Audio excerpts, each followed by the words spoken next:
What's going on, everybody? Today we're going to be discussing exactly why and how the first episode of Attack on Titan, the final season, is such a banger, but we're going to be doing it from a storytelling perspective, and we're going to do an in-depth analysis on it. So we're not just going to be spouting out the mouth saying how, Attack on Titan is goated, Attack on Titan is a masterpiece, 10 out of 10, like I'm seeing a lot on the internet and on Twitter specifically. We're not going to be saying any of those things without putting stakes on those claims, without giving proper reasoning, and without giving very good examples. So if you're watching this, I take it you've already seen the first episode of the final season. If you haven't, there are spoilers for this episode ahead, and I don't know why you even clicked on this video, but manga readers and anime onlys alike can watch this. There will be no spoilers beyond the first episode of the final season, which is actually episode 60 in the series, titled The Other Side of the Sea. So let's just dig into it. So the world of Attack on Titan just got a whole lot bigger. We are now on the other side of the ocean, the mainland, Marley, where Aaron's father, Grisha, is from. And currently, when the story opens up, there is a war between Marley and the Middle Eastern Union / Allied forces, who have very strong advanced weapons that can, destroy Titan armor.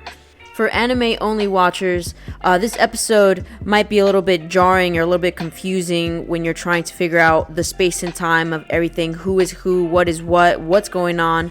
But I think Attack on Titan does a good job of kind of explaining everything, as quickly and as seamlessly as possible. So at the start of this episode, we see a very disoriented Falco, arm outstretched to the sky, telling a lone bird to fly away because it's dangerous here. So we see Falco there in the middle of a battlefield of an ongoing war, and then he's quickly scooped up by his brother and brought to the safety of trenches. And then we're very quickly introduced to a couple of new characters. We have Falco, his older brother Colt, who is also the inheritor of the Beast Titan.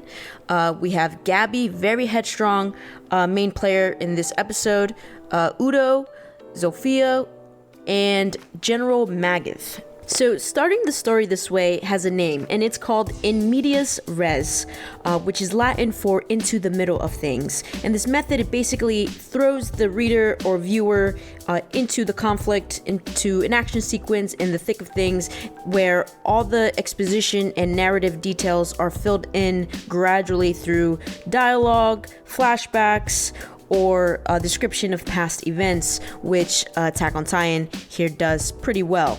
Now, this method is very popular in TV shows and movies. We see it a lot, to the point where it's actually overused.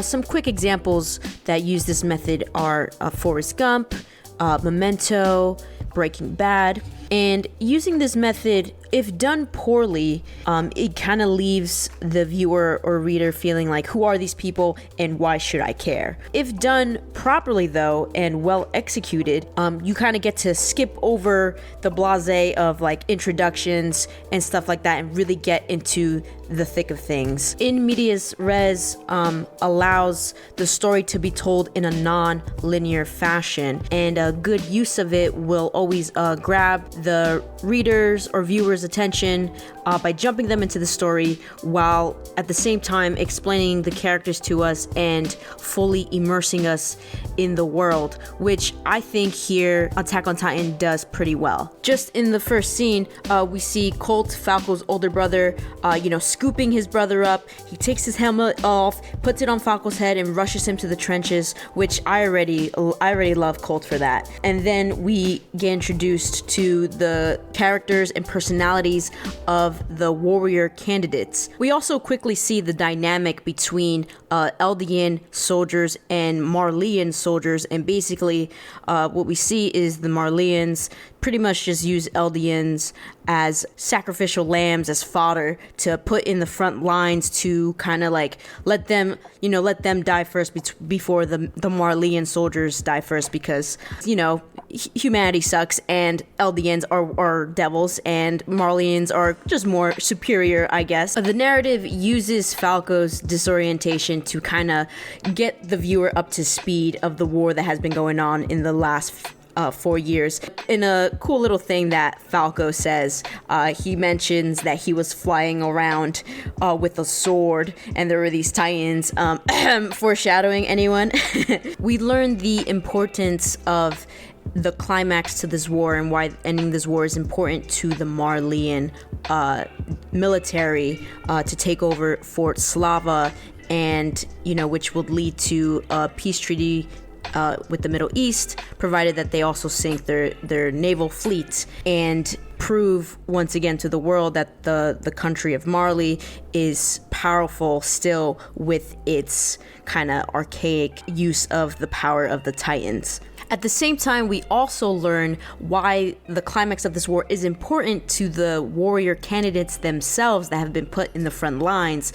And through Gabby, we learn that, it's kind of like the ultimate test of seeing who between them is going to be the rightful inheritor of the armored Titan, who's strong-willed enough, who's determined enough, who has what it takes to become the successor. And in this, we see Gabby's very strong character motivations for why she wants to become the successor. She says that she's prepared to shoulder the fate of Eldians, to destroy the island devils who quote unquote have done nothing but make them suffer. People that she's never met before have made them suffer. It's not Marleyan propaganda at all. Also, that she's determined to prove to the world that the Eldians that are left are in fact good Eldians. What I think is ironic about what she says is that a scene or two later, when Falco is dragging the very injured and bloodied Middle Eastern Union soldier into the trenches to help kind of patch him up out of the goodness of his heart, that Middle Eastern Union soldiers say, "Don't touch me, I'll be tainted, you devils." That kind of scene kind of contradicts what Gabby said in the previous scene, that she's going to prove to the world that the Eldians that are left here are good. Here is Falco helping an enemy soldier, and that enemy soldier, all bloodied on the brink of death, is still like, "You're tainted, don't touch me, you devils." In the conversation between Colt and Commander/General Magath, whatever, we see more exposition of details through description of past events, and we learn what's at stake for the Marleyan military. They need the power of the Titans in order to win wars and to prove their country's dominance. They can't risk losing another shifter Titan, especially since the mission 9 years ago to invade Paradise and get the founding Titan cost them not only the colossal Titan, but as well as the female Titan, which is what indirectly led to this war we're at now. I want to make a point to say that I think it's ironic that Commander Magath says that what makes the Marleyan country so great is the power of the Titans, and that the power of the Titans is absolute. And that's ironic because the power of the Titans is through Eldians, and they hate Eldians, and they put them in this internment zone out of fear and sins of their ancestors. At the end of this episode, we see that they're desperate now more than ever to reclaim the founding Titan, because from this war we see their enemies have weapons that can blast through Titan armor, and we learn that the Titan powers are not absolute. Actually, I think this episode does great with the placement of humor that is kind of sprinkled throughout. It uses humor not only to relieve tension amidst the chaos of war that's happening, but more importantly, it uses it as characterization between the young warrior candidates, which makes us as the viewer relate to and like these characters more. And at the same time, it reminds us that these children, even though they've been prepping most of their lives for war and to inherit the power of a Titan, they are still in their core essence just children. And I think the humor that's placed around them and between them is kind of shows that innocence. events. You know, some may say that this episode was a slow start, but you know what? I think the exposition through dialogue and description of past events is totally necessary to set us up for this arc in the story, as well as make us care and get invested with these new characters that we're clearly going to be spending some time with. And it also doesn't fail to make good on the promise of this episode. Early on, we get mentioned of the Armor Titan, of the Cart Titan, of the Jaws Titan, of the Beast Titan, and by the second half of this episode, it's all action-packed, and we see all four of those titans do their thing, especially the Jaws and the Cart Titan, which we weren't as familiar with as before. We kind of see them do their thing, which is very cool. In that sense, I think the pacing was done really well, and we didn't get too much or too little at any one time, and we got to see some more familiar characters in, you know, the Beast Titan and Reiner, and a little bit snippet of Jean Kirsten there at the end. It's just been so nice to see this finally animated. It follows the manga very faithfully, and just to see these action-packed scenes animated and put voices to the characters, the new characters, the warrior candidates, and, you know, kind of see them interact has been just wonderful. I was really happy with this episode, and I'm so excited for the future episodes and everything that's going to happen. Really quickly, I'm also going to mention that this episode does a good job of setting up the themes that are going to be prevalent throughout this season, which are, you know, hate breeds more hate, the ugliness and ruthlessness of war, and the politics that surround it, as well as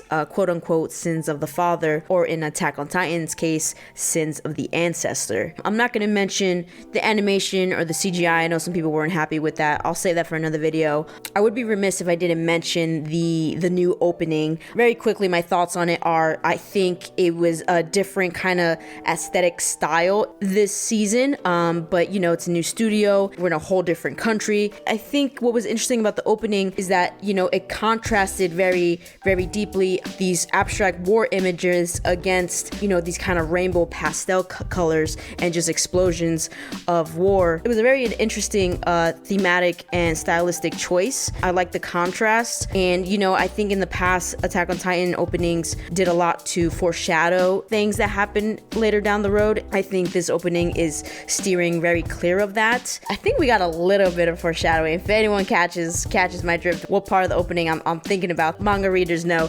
But aside from that, I think they're doing a good job with kind of concealing any spoilers or foreshadowing in the opening or endings. And you know, the song, I didn't think much of the opening song at first, but it's definitely grown on me.